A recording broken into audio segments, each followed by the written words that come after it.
I saw a corpse strip farmers of water, and eventually of land. Saw them transform Night City into a machine fueled by people's crushed spirits, broken dreams, and empty pockets.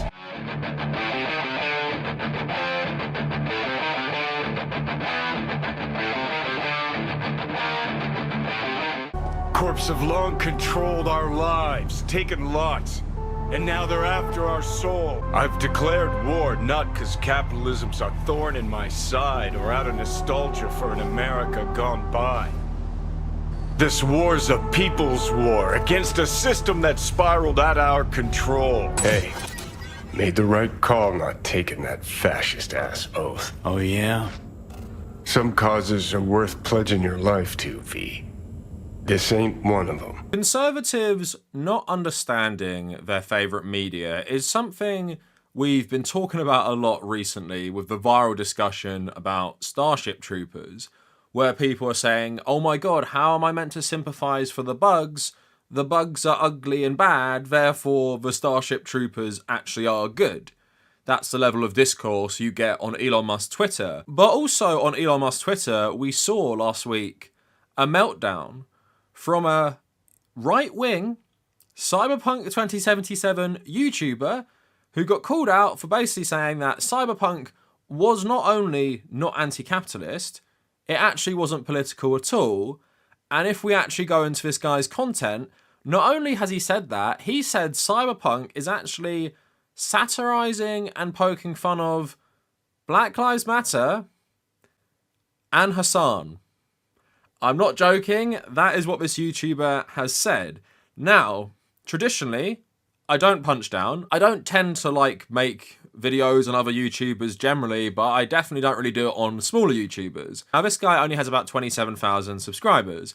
I make an exception when he starts throwing out slurs against trans people and basically being a mask-off fascist on Twitter, right? Like, based on his likes and based on who he follows. So I make an exception for that, and also for me personally, I absolutely love Cyberpunk. I love the genre, I love talking about it. What better way to talk about the politics and the themes of one of my favourite games than dunking on some far-right Cyberpunk YouTuber? And can you just get your head around that for a second? There is someone who bases their entire social media identity around a genre and a property that literally has anti-capitalism baked into its very fabric, and they're going around saying that, no, Cyberpunk isn't about capitalism bad. Can you just imagine, how bad someone's critical thinking skills are, or I guess how much they like something and want it to align with them politically? And it really plays into a whole bunch of things in the conservative mindset, is they just can't handle liking something that goes against their politics. Like I always talk about with me, I don't mind right-wing stuff if it's good. Red Dawn is literally anti-communist propaganda. I like that movie. And I can appreciate the craft that went into that movie, especially the visuals. I do like the natural landscape in that movie as well. And I kind of like the world building. Even though it's something that is completely against my worldview and politics, and people like me are the bad guys in that movie. I still like that movie because I'm comfortable in my political beliefs and I'm comfortable with analysing art and saying that, yeah, I like something that says my worldview is bad because there's other things that make it good. So if the YouTuber in question simply said, I'm conservative, I get that Cyberpunk is kind of highlighting why my ideology is bad, but I like Cyberpunk for X, Y, and Z reason, I would respect that. But that's not what this person has done. They said, actually, all you people, including the creator of Cyberpunk Tabletop, you're actually wrong. This game is making fun of Black Lives Matter and Hasan. So we're going to go into what this guy has been saying on YouTube and on Twitter before delving deeper into the politics of Cyberpunk. But I've recently been doing my third playthrough of Cyberpunk. I completed it once in early 2021. Did my second playthrough last year between April and November, and have started another one, and this time I'm playing Female V and I'm playing Street Kid. The first two times I played Male V and I played Nomad, and I basically did all the same choices like I did in my 5 Witcher playthroughs, basically did the same thing every single time. And with this one, I'm pretty much doing the same thing, apart from I'm playing Female V a bit more like an aggressive character. If there's an option to attack or stand up for yourself, that's what Female V in my playthrough is doing. And light spoilers for like the middle of the game. Now last night I was actually doing that Voodoo Boy questline. Now this YouTuber says Cyberpunk isn't political. The Voodoo Boys are a gang based in Pacifica, and they're based out of a Haitian refugee community. Because of climate change, Haiti doesn't exist anymore because the sea levels rose so much. How is that not political? It's basically showing you the world of Cyberpunk, which is like a heightened capitalist system, verging on post-capitalist, which I'll talk about a bit later. And so much so, it's destroyed the environment that whole countries aren't existing anymore. And this is something that is set to happen in our own reality this century as well, right? So is that not political? Even in that quest line, you have the whole things with the Voodoo Boys versus Netwatch, and MyV was reacting to Netwatch saying like, I never work with corporations. I'll choose the Voodoo Boys instead, who are a pretty terrible gang themselves.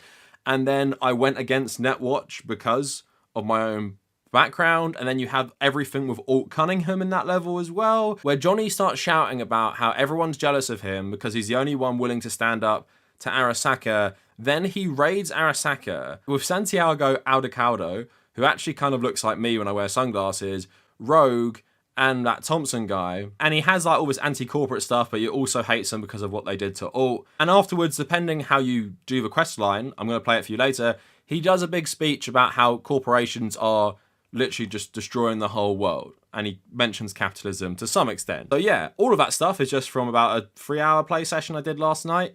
In the middle of the game, there's lots of politics, there's lots of societal commentary, there's loads of stuff. Because Cyberpunk is inherently political, not just the game, but the genre itself. Going back to Neuromancer, Blade Runner, the original, which inspired the Cyberpunk tabletop. Like, there's nothing in Cyberpunk which is pro-capitalist, because it shows you the end result of 1980s neoliberal capitalism. And Blade Runner is a great example. It's actually a world dominated by one corporation, the Tyrell Corporation, and then later the Wallace Corporation, which their main product is human slaves. Yes, this is a very anti-capitalist world in its fabric, but the one thing that this guy misses, like many conservatives, is Cyberpunk in its anti-capitalist messaging is usually the world building. But as we're going to get onto later, with 2077, you literally have someone like Johnny Silverhand, who is a sympathetic character, screaming at you all the time in the face about why this world is bad, and it pushes you to agree with him. So I don't know about that, but in the worlds of like Blade Runner and even the world of Cyberpunk, it's the fabric, it's what you see, it's what you hear, it's what dominates these worlds, it's what corporations dominate these worlds, it's the scenery, it's the pollution, it's the trash bags everywhere, it's the privatization of everything. So public society just doesn't function anymore without profit, and you're all just slaves to this system. Now in Blade Runner, especially the second one, I would argue that's more going to like a post-capitalist direction, but Cyberpunk 2077 is very much still a capitalist system in that it clearly just reflects our own society, but taken to like the future, and it resembles a lot of things we see today. And we realize that when we see corporations, we see what they're doing, we see even like the adult entertainment industry and all the scandals lately, and we see a character like Judy, we see things like dolls, like Evelyn Parker, and we think like, this feels like something that is coming in our future, because we already have crazy things with deep fakes and crazy things with like AI and everything. We feel like we're going to that future. So it feels like relatable to our current capitalist hellscape. And I would say even most conservatives would realize that this game is not promoting capitalism as a good system, in that if you have enough money, you can basically live forever like Saburo Arasaka and rule over most of humanity, and basically just be like one of 5 corporations that rule over the world. I guess that kind of does sound like our reality. So is there a critique of capitalism there? So let's get into this YouTuber called LaTrickster Gaming or LaTrickster Gaming. Now, believe me, I so wanted to play this guy's video. Really, really wanted to. The main thing is, I don't want to open myself up to him basically striking my channel because I've used his content without permission, which most YouTubers would never do, but since this guy's having a bit of a meltdown right now, I'm just not going to risk it. But there was a video I was watching today, and I recommend you go watch this. Maybe pause this video and go watch this now, and have a quick scroll on like 2x speed. So he makes a video called 5 satire moments in Cyberpunk 2077 that you probably missed. Now part of this video, he starts talking about Black Lives Matter randomly being like a gang of thugs who destroy property and loot businesses when talking about like fake punk stuff. But he talks about one of the quests where you look into the Bartmoss Collective. Now, it's like this kind of hysterical text messages you keep getting about anti-capitalism in the game. And it's pretty clear, as someone who is like an anti-capitalist to my core, this person is not someone to be taken seriously. And basically what this guy does is he uses this quest line to prove that Cyberpunk is actually making fun of anti-capitalists, but they're definitely not, because if you actually read the description, the journal entry, which is Johnny talking to you, the journal entry is, I'm curious about this Swedenborg Riviera, who is running the Bartmoss Collective. To write that kind of nonsense, you've got to have a good head. Humanity is nothing but a pyramid scheme hidden behind a facade of tears. Well, fuck me. What's this guy on, and where can I get some, right? So Johnny very much is in line with this anti-capitalist thinking, but LaTrickster, or LaTrickster, says in his video, this is proof the game actually is making fun of communists, and making fun, and I'm not joking, he references Hasan about 5 times, saying this game is actually making fun of Hasan Piker and fake communists like him, people with small brains, because of the Bartmoss Collective. And at the end, it's revealed the Bartmoss Collective is like basically just like an AI pumping out text messages, and you can choose whether to shut it down or make it write more nonsense. But as an anti-capitalist myself, I thought that was always like nonsense spam text, right? Even if I would agree with some of the messaging like Johnny does, like he says, you know, I like what this guy's saying. No, it's just like a bot pumping this spam out, right? But this guy basically uses this as proof the game is not anti-capitalist. It's pro-capitalist and it's anti-communist, which is just like so hilarious to me in a game where every single person hates corporations, where Johnny says like for people like Rogue and Santiago, taking on Arasaka, that's like fun for you. And that sort of game, no, it's actually making fun of communist revolution. But yeah, I urge you guys, go check out that video because you're going to get a good laugh out of it. Like, you're not even going to believe what you're hearing. In a video about the satire of Cyberpunk, apparently the satire is about Black Lives Matter and Hasan Piker. Like, it's just so funny. In the comments, he's saying stuff like this. Someone said, bro took the red pill. Cyberpunk is a red pill genre. Oh my God. What in the red pill Cyberpunk crossover episode is this? Cyberpunk is a red pill genre. And then he goes on to say, this video is unbiased. I'm showcasing funny jokes in Cyberpunk by not understanding them. Politics isn't black and white. That's literally the entire message of the DLC. So yeah, this guy has been making like terrible videos about how leftists actually don't understand the themes of Cyberpunk generally. And then thankfully, someone posted some of his stuff onto the Cyberpunk Reddit. And I was pleasantly surprised because the Witcher subreddit is an absolute cesspool of racism and misogyny, and they basically use the Netflix show to push this all the time. So I was a bit scared, like, what am I going to read in these comments? Thankfully, the Cyberpunk players are a bit more rational, and I probably get that because most Witcher players probably don't realise the politics of the game. It's like a critique of Polish nationalism and the glorification of the Polish past, right? Even though it was a terrible past.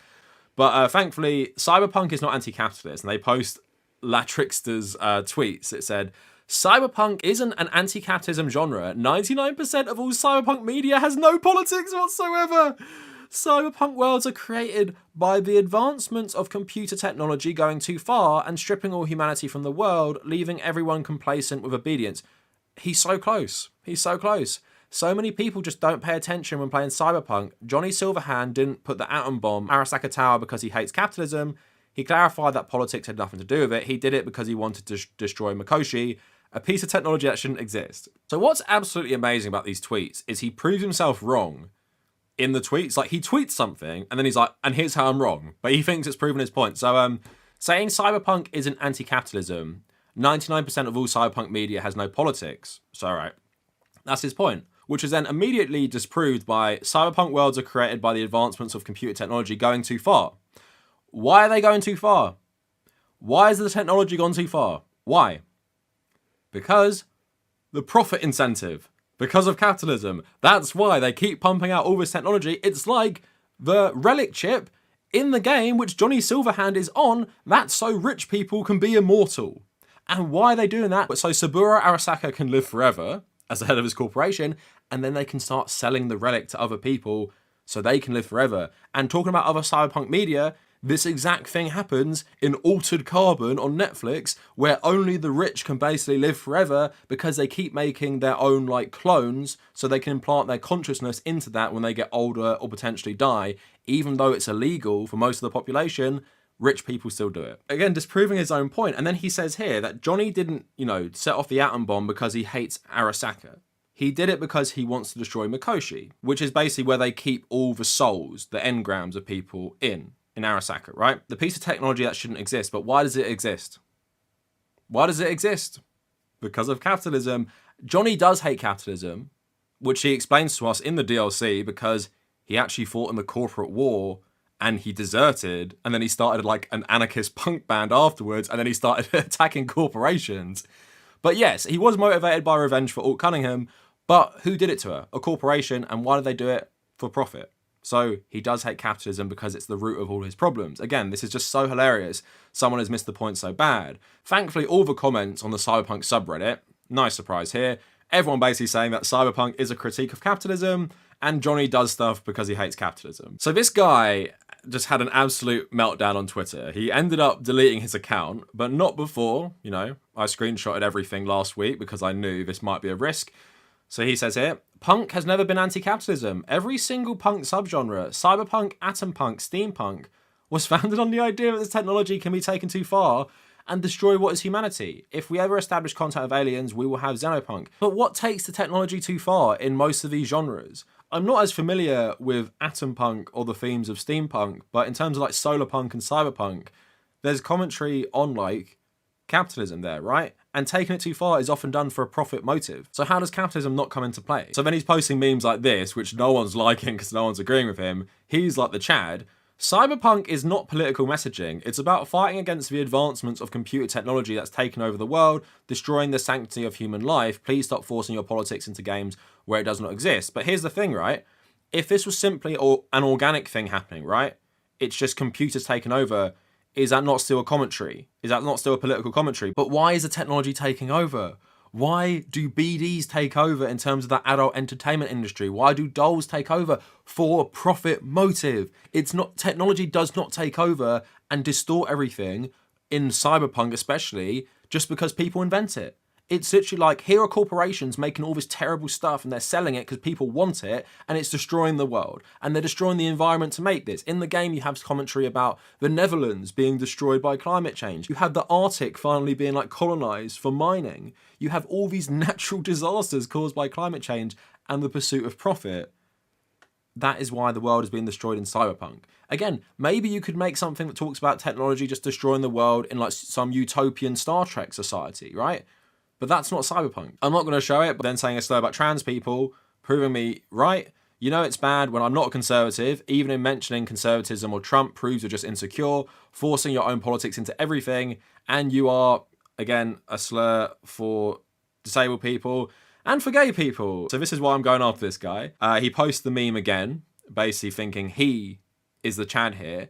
But again, he says, don't force your politics into everything. He's literally forcing his politics. He's putting Black Lives Matter and Hasan into the alleged satire of cyberpunk. He quote tweets himself because he's coping so bad. You know I'm right when all the insecure they them who blame capitalism for their own failures in life and need constant validation, only response is bad take, no media literacy instead of an actual rebuttal. I'm doing a rebuttal for you here, LaTrickster. And then he says, Twitter, the only place where you can make the most unproblematic, what, by saying slurs about everyone, unbiased and non-political tweet and see dozens of people have a meltdown over it. You people are so bitter. No wonder none of you have any friends. Are you really that insecure about your beliefs? Everything he said there is absolute projection and just insane. How is anything you just tweeted not problematic and also not political? But would it surprise you this guy is just like a straight up fascist anyway? Like if I go on his likes, it's all like the typical Elon faves, end wokeness, not the bee, Paul Joseph Watson, the quartering, got some cyberpunk in there, so I guess he does like that. Riley Gaines, loads of transphobic crap, loads of racist crap. This guy's a carbon copy, far-right conservative American fascist. The problem being is that, unlike a lot of those types, he's decided that his social media personality has to be based around a very obviously left-leaning game that criticises capitalism.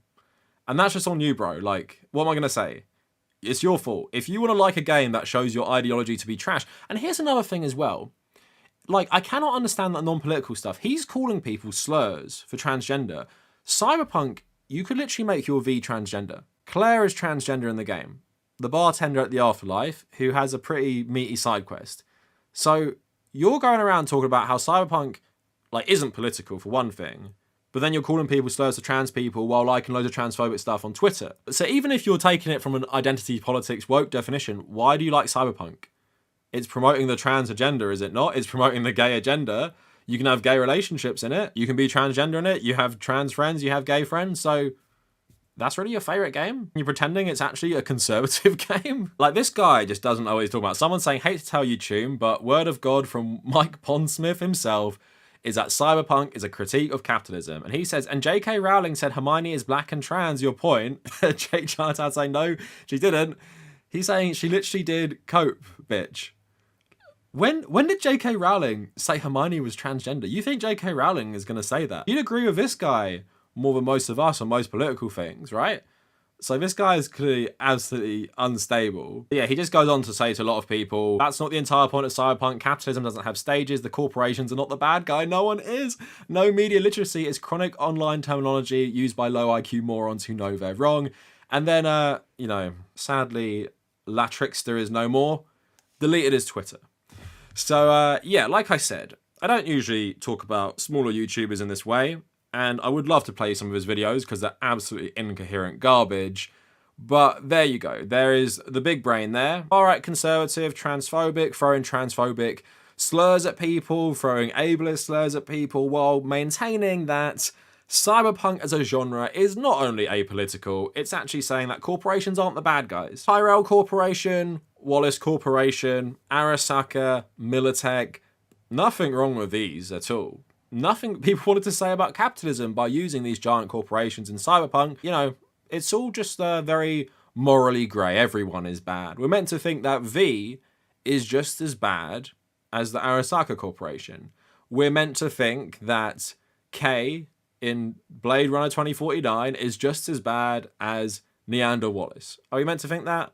Or could all the Cyberpunk media we've all consumed be trying to say something? Obviously, we could just dunk on this guy all day, talk about how wrong he is, but let's just talk about the politics of Cyberpunk, because I want to and it's fun, but also relevant to what this guy was saying, because maybe there's some guy in your own life who also somehow thinks that Cyberpunk is apolitical and maybe even conservative. So Mike Pondsmith, who's a creator of the Cyberpunk franchise, did an interview with VGC in 2019, I believe, and then they ask, what does Cyberpunk have to say about the current state of the world? I tell people that Cyberpunk is a warning, not, hey, this is going to be great. We are getting technologies now that are outstanding, things I thought would be way out of our reach before 2020. So he talks about like prosthetic limbs and stuff, and then says, so if we have that, what are we going to do with it? How are we going to make the world work? Are we going to make sure that the right people use that technology responsibly? Do we really want corporations structuring how our lives work? Right now, we have corporations that follow us everywhere. It's important for us to think where we are going with this capability. So he's not coming out with a manifesto. I can probably speculate maybe why he doesn't. But at the same time, he's saying that, do you want corporations to control your lives? And do you trust corporations with this technology?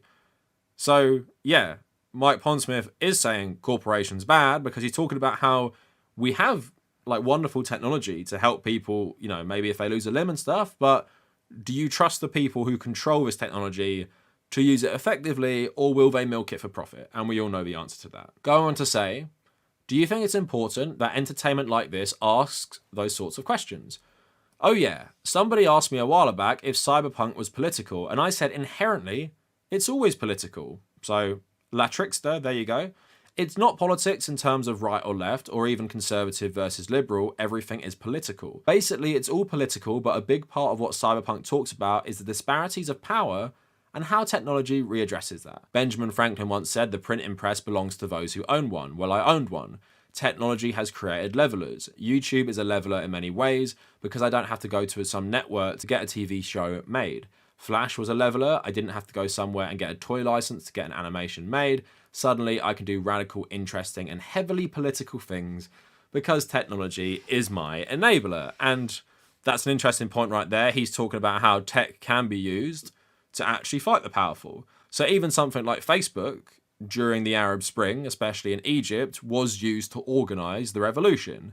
And because the authorities didn't have a great grasp on social media in Egypt in 2011, it was something they could use, even though it was owned by a giant corporation, to actually challenge authority. Take that over a decade in the future, and you could never really do that on Facebook anymore because it's all monitored, and Facebook are in bed with basically every single government to censor stuff, right? And you see that on Twitter with like Elon Musk and the Indian government. So no longer can you use that avenue to readdress the balance of power. But that's what he's saying, because you get good technology, you use good technology. I remember BBM Messenger during the London riots as well. People were chatting to each other securely and the police couldn't monitor what they were doing. But then today with surveillance capitalism, that's just not something that can really happen unless everyone is using one of the maybe more fringe, encrypted messaging services, which people just don't do at the moment. But maybe if there was like a uprising somewhere, they would use it. And that's what he's talking about. But then you have the profit incentive, and that's how it takes the good technology and makes it part of your oppression, which is very much seen in the world of Mike Pondsmith's Cyberpunk. So there you go, LaTrickster.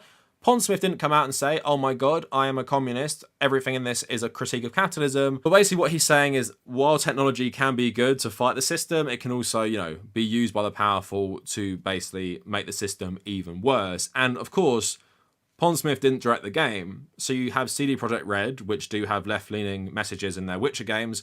Then they make Cyberpunk, and they chose the characters to feature, right? Like, there's loads of characters that are main ones in the tabletop which don't feature at all. Like, Morgan Blackhand is only referenced, for example, and he isn't even in the flashback, where he's heavily present in the actual story in the tabletops of, like, the storming of Arasaka Tower in 2023. So the game chose to focus on Johnny Silverhand, and that gets me into my next point, right?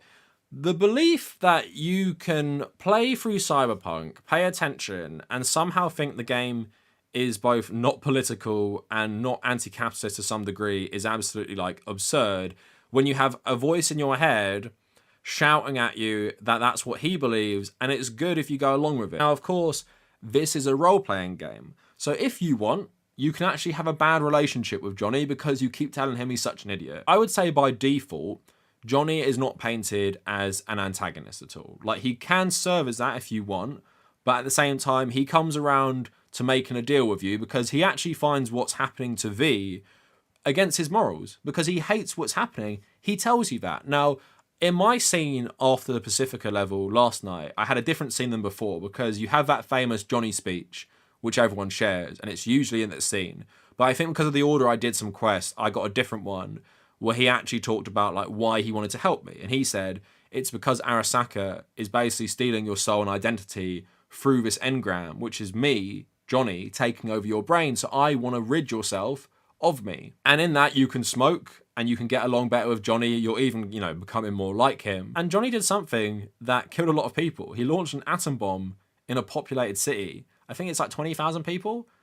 The game doesn't go out of its way to make you think he's a terrible guy for doing this. I didn't get the sense that Johnny was ever painted to be a monster in this game. So when he starts saying stuff like this, I'm going to play you something, you tend to agree with him a bit, and a lot of people watch this and they do agree with him. Okay, I'll tell you why I want to destroy Arasaka, but I'll only tell you once. Want to hear it? All right.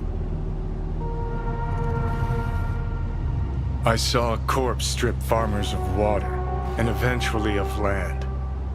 Saw them transform Night City into a machine fueled by people's crushed spirits, broken dreams, and empty pockets.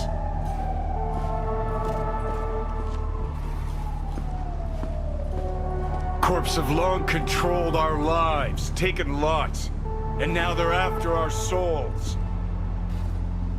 Might be right. Can't really argue with you there. V, I've declared war not because capitalism's a thorn in my side or out of nostalgia for an America gone by. This war's a people's war against a system that spiraled out of our control. It's a war against the fucking forces of entropy. Understand? Do whatever it takes to stop them, defeat them, gut them. So yeah, not very subtle, and I understand if maybe you're coming at this from a conservative point of view, and he says something like, well, it's not just because capitalism's a thorn in my side, It's because of, they're taking our very souls. You might think, oh my God, he's not saying it's capitalism. But come on, it's pretty clear. Now, one thing I will say is something that has been covered in Cyberpunk is post-capitalism. Now, post-capitalism doesn't refer to something about capitalism being good. It's basically that, like, capitalism doesn't really exist anymore. And that's something you see in Blade Runner, basically. Because the Wallace Corporation just absolutely dominates every facet of human life. There is no upward mobility for anyone. Where in Cyberpunk, you still see that to an extent. You still have, like, local business. You still have maybe up-and-coming people in music or with business ideas that can do something in this world and can actually climb the class ladder. And although it's clear in a world like Night City, that is increasingly not a thing that can happen, it's pretty clear even through like the Corpo V life path, that is something that can be achieved by someone, right? It's not great. In Cyberpunk's world, that's becoming smaller and smaller. In Blade Runner's world, that basically doesn't exist. It's literally just like, you have to work to survive, and that's it. There is no hope for the future. There is no hope of climbing some corporate ladder. There is no hope of rising up the class hierarchy. It's done. You are just working because you need to feed yourself and survive. Of course, we can relate to that a lot in our own society. At the same time, it's pretty clear in a world like Blade Runner, capitalism, you could argue, maybe doesn't even exist anymore, beyond like low-level interactions between, people just trying to survive, because it's very much an authoritarian world dominated by police forces and one giant mega corporation which pumps out slaves. And you can see how having human slaves, the replicants, like makes this even more reality, because you don't even need to pay these people. Johnny Silverhand was also a former soldier, which he tells you in Phantom Liberty. And when President Myers asks you to take an oath for the FIA, her version of the CIA, and you reject it, which felt right, Johnny congratulates you for not saying that fascist oath, because he himself was indoctrinated in like a fascist ideology when he was a soldier. Reed will need to screen you. You'll show him this. It means you work for us. What the? File will be created for you in the FIA database. Wait, back up. Tell me I'm a special agent now. That's right. But taking the oath make it feel more real.